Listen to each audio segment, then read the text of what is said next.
Boa noite, Rogério. Gabriel Sberry versus Sport. Rogério, eu gostaria de perguntar a respeito da arbitragem, né? A gente sabe que teve dois lances capitais aí na partida, que foi a expulsão do Canu e o pênalti, né, no Bruno Henrique. E deu para ver você argumentando ali com o auxiliar.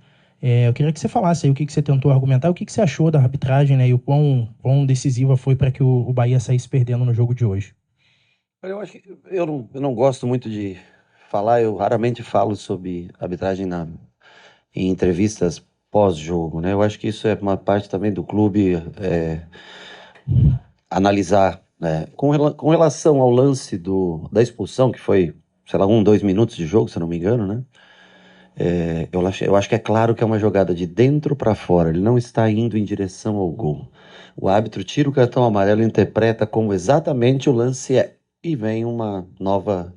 O VAR analisa e dá o cartão vermelho. Para mim é um lance clássico de cartão amarelo, como teria sido tomada a atitude a olho nu, visto no campo. Ele domina o Gerson, parte de dentro para fora do campo.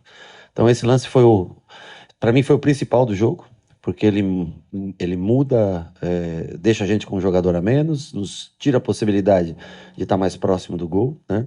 Então eu acho que houve um erro grotesco nesse sentido. O pênalti, eu acho que muito interpretativo. Eu vejo o lance assim, é um toque muito sutil, mas aí eu não vou entrar nessa discussão. Eu acho que tem mais câmeras para ver e tudo. O que passa no telão aqui não dá para ver absolutamente nada, não parece toque. Mas não vou entrar no mérito. O da expulsão, é um lance claro e manifesto de um jogador que está indo do meio para fora e não a direção do gol para fazer a finalização. Acho que o árbitro, nesse sentido, não sei se o árbitro, o conjunto, né, de uma maneira geral, o VAR árbitro, interfere de uma maneira direta no resultado. Boa noite, Rogério. Alan Santos, do BTB Esportes. Saiu muito essa semana na mídia sobre Operação Vasco. Santos foi até a CBF para também falar sobre arbitragem.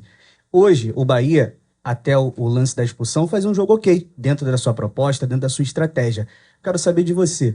Você concorda? Você acha também que tá sendo beneficiado os times do Rio e São Paulo, do eixo Rio e São Paulo, e o Bahia sendo prejudicado? Não, eu não entro nesse tipo de questão, não é minha área falar sobre isso, não tenho nada a dizer sobre esse assunto. Dentro do jogo, o que aconteceu, dentro da proposta de jogo que nós tivemos, nós fomos muito bem.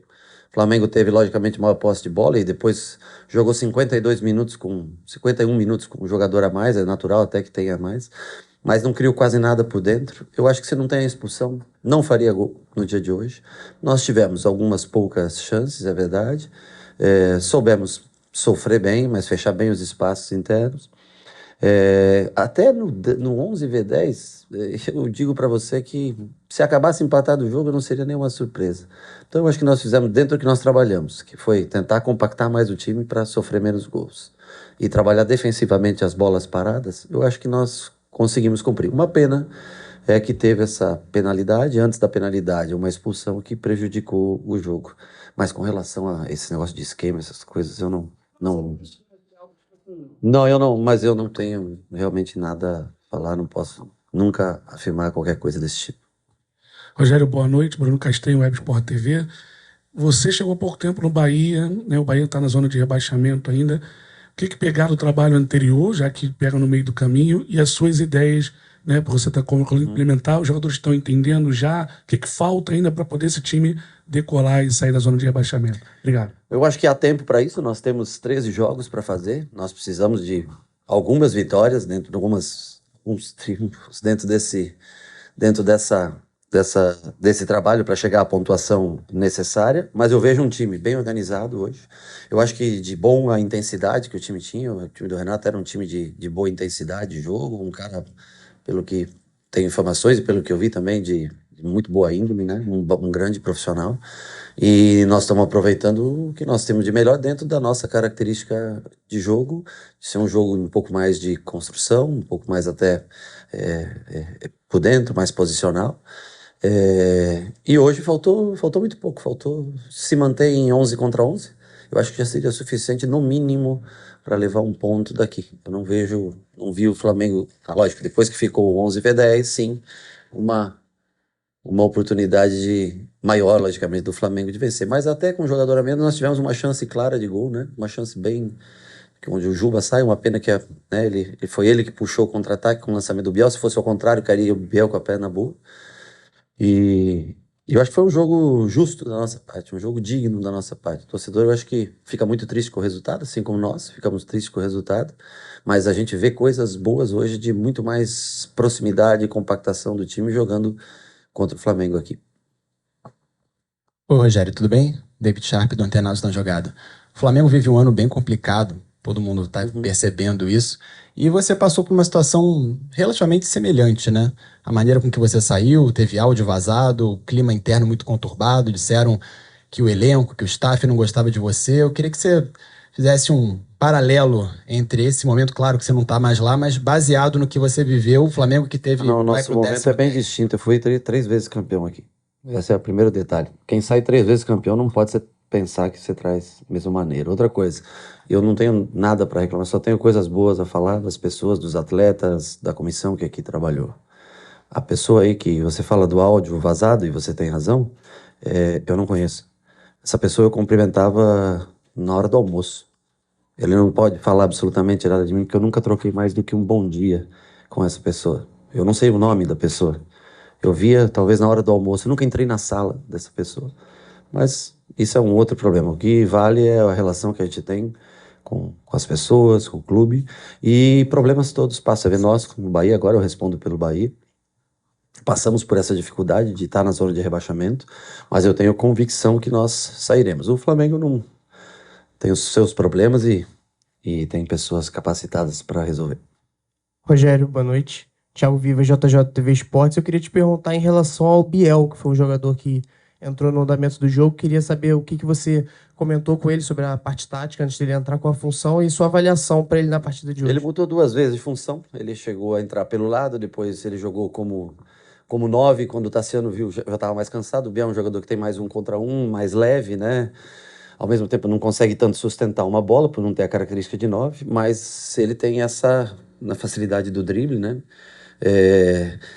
Entra numa situação, ele e o Juba entraram juntos numa situação não tão favorável, por estar com um jogador a menos, mas a intenção era deixar o time o mais ofensivo possível. Ele, depois que veio da lesão, vem melhorando. Eu acho que precisa ainda algum ajuste de parte tática, mas é um belíssimo jogador, tecnicamente falando, é um ótimo jogador. O Juba também vem nos treinamentos melhorando a cada dia, e ele melhorando cada vez mais o entendimento do jogo, vai tendo cada vez mais minutos. Mas ele fez, uma função de lado. Depois eu trouxe o Tassiano para o lado, deixando ele mais solto à frente, porque ele é o jogador que pode decidir no 1 contra 1. Mas é difícil, porque tem uma dupla de zaga boa postada do outro lado, é difícil você ter as oportunidades. Ele acha muito bem esse passe para o Juba, né, num contra-ataque. E já mais para o final ainda nós jogamos mais com Jacaré e ele tentando pressionar um pouco mais alto em 2, mas aí começa a abrir pelos lados, ele põe, acho que Araújo e Cebolinha, né, um de cada lado, aí fica muito largo o campo para marcar em 3 só, mas são os riscos que você corre quando você tem um homem a menos contra um time como o Flamengo.